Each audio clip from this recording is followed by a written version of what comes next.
उत्तर प्रदेश के जिला झांसी में मऊरानीपुर के समीप स्थित अतिशय क्षेत्र टोड़ी फतेहपुर एक ऐसा अद्भुत क्षेत्र है जहां देवभूत अतिशयों का आज भी प्रत्यक्ष देखा एवं अनुभव किया जा सकता है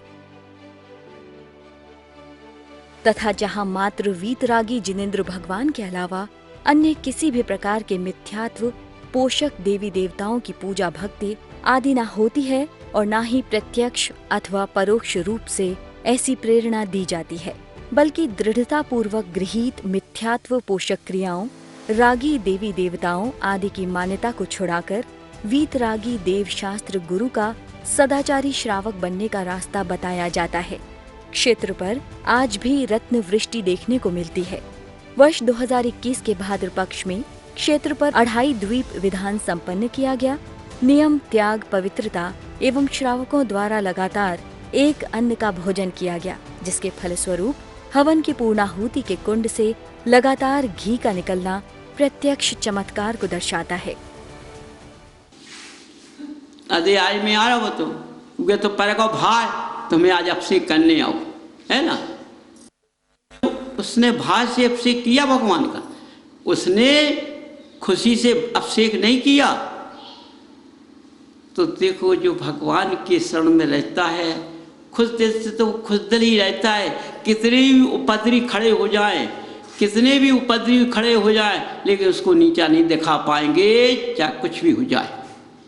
समझो जो भगवान की शरण में रहता है ना, सारे दुश्मन क्यों उसके ऊपर तैयार ना हो जाएं तो उसकी सहायता हो जाएगी। कौन करेगा? भगवान के अंगरक्षक। समझिए, वो अपने सत्यता पर डका रहे बस, तो उसका कुछ बिगड़ नहीं सकता है। सत्यता को खो दिया तो गिर भी सकता है, ये बात नहीं है। उसके मन में लालच आ गया कि क्या तक मैं अब प्रतिदिन जल भरूं, अभिषेक करूं, वो ख्याल करूं, फिर हमें कितना समय चला जाता है। दूसरा तो अभिषेक और चला जाता है ना। वो खुश होता है, मुस्की मारता है। तो देखो हमने अभिषेक कर लिए, सब करना पड़ा। देखो मुस्की मारता रहता है, वैसे कुछ नहीं करता है ना। और जो सब कुछ करता है उसका चेहरा दिन भर दमक रहता है, दमक रहता है। भगवान क्रिया करने में जो जिनालय बना है, यदि उसके अंदर से कोई शल्य नहीं है तो कोई झुका नहीं सकता है। शल्य तो बात है, समझिए। इसलिए बंधुओं, हमेशा ध्यान करो।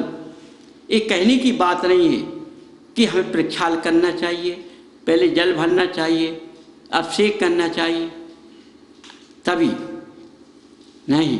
हमने प्रक्षाल या जल भर के नहीं आ पाए या प्रक्षाल नहीं कर पाए तो जिसने किया उसे करने दो, उसके भाव खराब मत करो, समझो। तो आज सब जगह ऐसी क्रिया होने लगेगी तो मतभेद चला जाएगा, कुछ मतभेद चला जाएगा। क्योंकि आज कितने मतभेद हैं, अभिषेक में मतभेद हो रहे हैं, तो चारों तरफ घरों में मतभेद चल रहे हैं। भगवान का अभिषेक सौधर्म ईशान ने किया है और इनके गुण इतने उत्तम होते हैं, इतने उत्तम होते हैं, वही अभिषेक करने का कार्य होता है। समझो, देखो भगवान का प्रक्षाल 3 वस्त्रों से होता है, 3 वस्त्रों से होता है। सूगी से उनके प्रतिबिंब को साफ किया जाता है। कोई छोटा जीवाणु तो नहीं बैठा है, उस कपड़े से वो चला जाएगा, साफ हो जाएगा। फिर गीली से उनको साफ किया अच्छी तरह से, जल्दी जल्दी नहीं, है ना, अच्छी तरह से उनकी पर जो चढ़ी है उससे साफ करना चाहिए, है ना। वो गीली अंगूठी ले लियो तुमने, सारी मोतियाँ पहुँचते गए तो तुमने तो बड़ा, अरे नहीं, जल साथ में लो, उस अंगूठी को डालो, फिर उसको धो, फिर उसको डाल के फिर साफ करना चाहिए, फिर बाद में सूखी से उसको साफ करना है। इससे कोई जीव उस प्रतिमा पर बैठने ना पाए, है ना, साफ हो जाए, तभी हम अभिषेक करने के अधिकारी होते हैं। इसका मतलब क्या है कि जब हम भगवान का 3 आकृतियों से तो हमको भी मन से, वचन से, काया से भगवान को अर्पण होना है। समझो, हमने वचन काया को लिया और किसको लिया? मन को लिया, मन को लिया, तीनों को ले लिया, तब हम एक साथ आ पाए। यहाँ मन नहीं होता तो ये काया नहीं आती, मन नहीं होता तो हम अभिषेक नहीं करते। मन हमारा बदमाश होता तो हम समय से नहीं आएंगे। तो सबसे पहले अंदर का भावना इतनी उत्पन्न होना चाहिए जिससे वो मन साफ हो जाए। घर ही से अपना अंदर से भावना को करना चाहिए कि हमें भी सुबह से मंदिर जाना, ऐसा करना चाहिए। इस तरह से क्या होता है, इस शरीर जो सुबह से उठता है ब्रह्म मुहूर्त में, तो फिर उस मनुष्य का शरीर बीमार नहीं होता है, आपत्ति में नहीं होता है। जो ब्रह्म मुहूर्त में जगना नहीं चाहता है वो समझो वही परेशान रहता। कर्मों का खेल वो अलग है, और जो अभी बांध रहे वो अलग है। तो पंथ को देखो, भगवान का अभिषेक वही मनुष्य कर पाते हैं जिनके हृदय में क्षमा का भाव, संयम का भाव, सत्यता का भाव, सत्यता माने ईमान, समझो, यदि है वही आ पाएंगे। समझो, कोई सोचे हम कि भाई हम अभिषेक करने में सत्यता आ जाएगी, नहीं, उसको दिन भर जीवन भर सत्यता पर चलना पड़ेगा, माने जीवन भर ईमान पर चलने पड़ेगा, तभी उसका ईमान सफल होता है, नहीं तो ईमान सफल नहीं होता है।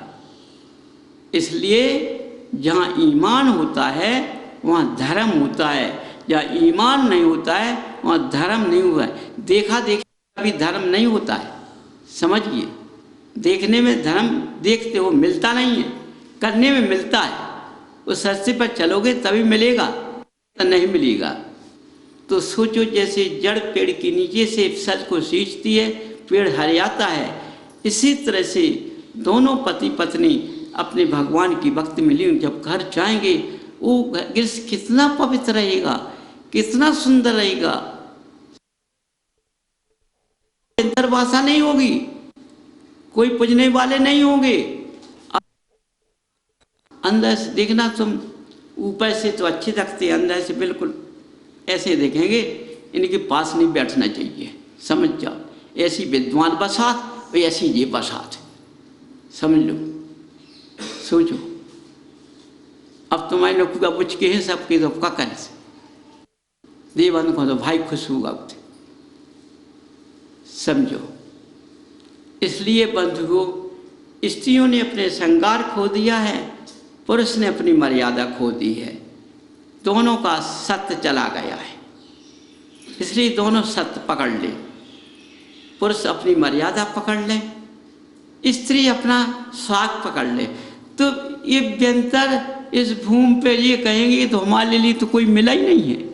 चतुर्काल में व्यंतर नहीं दिखाई देते थे, ये पंचम काल में, क्योंकि जब महावीर को 24वां दूसरा तीर्थंकर कहा गया तो इन्हें घमंड आ गया, मान आ गया, तो तीर्थंकर सब तो निकल गया। तो इन्होंने 3 से 63 मत चलाई, फिर उस मत में ये सब आ चुके हैं।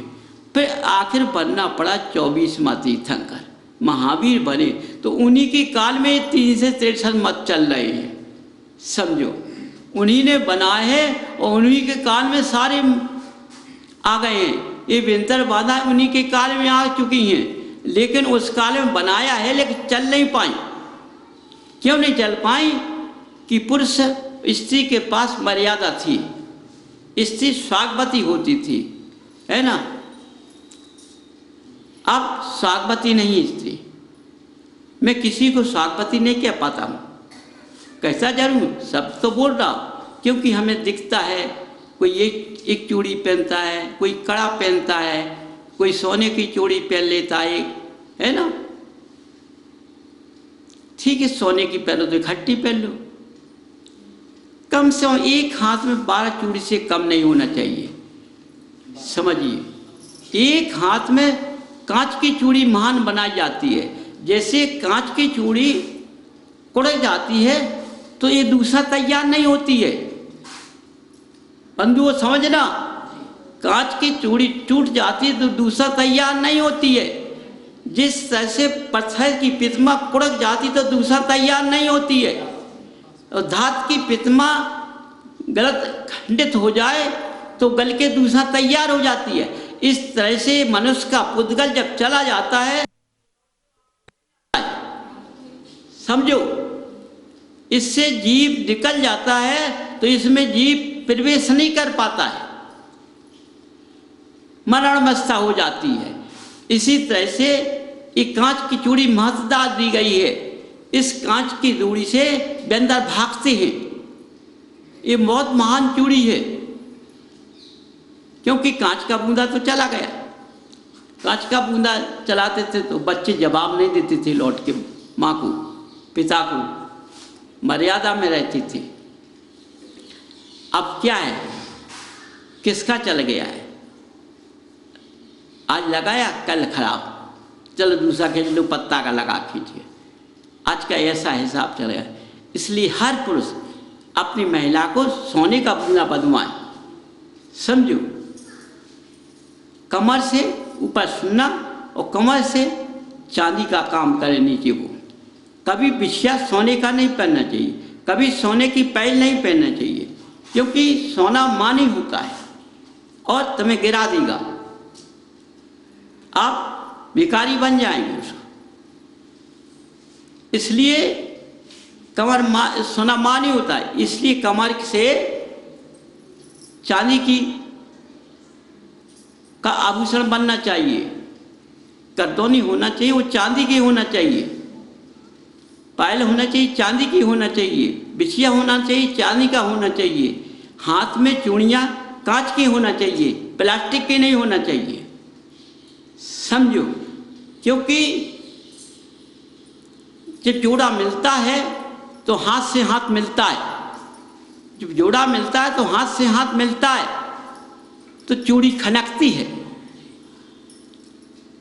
तो चूड़ी की खनक से बंदर भाग जाता है, दूर भागता है। कांच से इतना डरता है, क्योंकि अग्नि खत्म हो गई। पहले अग्नि होती थी, अग्नि खत्म हो, जब इसी कांच चला गया है। अग्नि भी चली गई, कांच भी चला गया, तो बंदर को पूरा स्थान मिल गया। हर घरों में पुज रहे हैं, छिपे हुए हैं। आज मनुष्य उन्हीं के रास्ते पे चलता है। किसी के पास बंदर को वो 4 बजे से मंदिर ले जाता है, 5 बजे से मंदिर ले जाता है। जल बहाता आपसे किया, क्या कहते हैं, कहा भैया तुम तो यार 4-5 ही बजे मंदिर। भैया क्या करें, हमारा मन नहीं लगता है, रात में बड़ी ज़्यादा नींद आती है। और कहते हैं क्या करें, कब 5 बजे मंदिर जाए, भगवान का प्रक्षाल करे, अभिषेक करे, पूजन करे, अपने फिर आ जाते। 6 बजे सब करके भगाई जाऊँ, सोई नहीं ने कहा वो सब कर जाऊँ भी। तो वो क्या करा रहे बंदर, अंधेरी में सब करवा दो हमने। जब तक सूर्य नहीं निकला, जब तक इन्हें सब कर लो है। और इनकी दशा का है, दिन पे दिन गिरत जा रहे, पैसा भी गिर रहे, सही से भी गिर रहे। सोचो, अब दूसरों के अरे अच्छे जी भगवान की पूजा मात्रा कर जे तो गिर रहे, सो 4 और भग गए भगवान की भक्ति करेंगे में से। का फायदा भगवान के पास, इन्हें तो व्यंतर समेट ले, उन्हें व्यंतर नहीं समेट ले, उन्हें क्रिया नहीं समझ पाई। लेकिन आज वो साधु को चला लेता है व्यंतर। कोई इधर से जब तक सूर्य की किरण ना निकले, जब तक साधु का चलना लेखा नहीं है ना।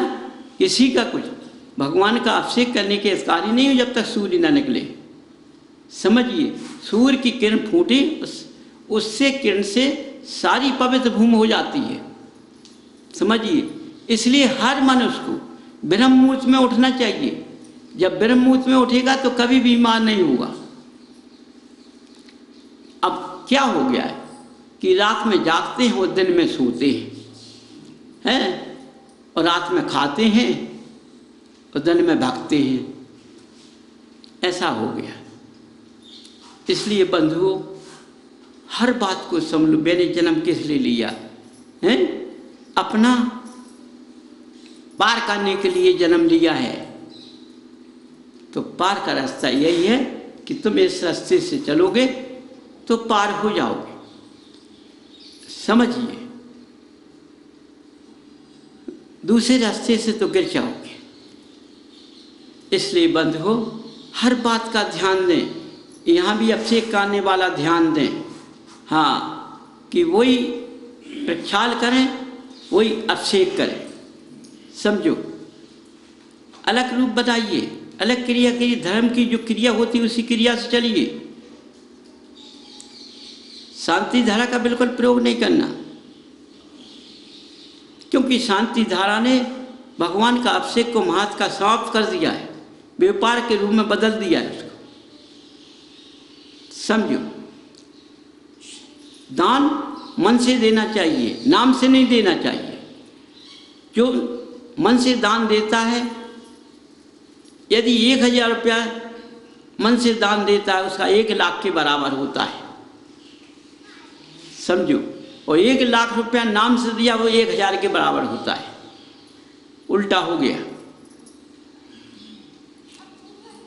इसलिए बंधुओं, हमेशा खिलकर चलो, खुलकर चलो। हाँ, देखो, तुम फिर मंदिर आओगे, भगवान का पूजन करोगे, भक्ति करोगे, तो जिस तरह से पहले जैनी खिलते थे वही आज खिलने लगेंगे।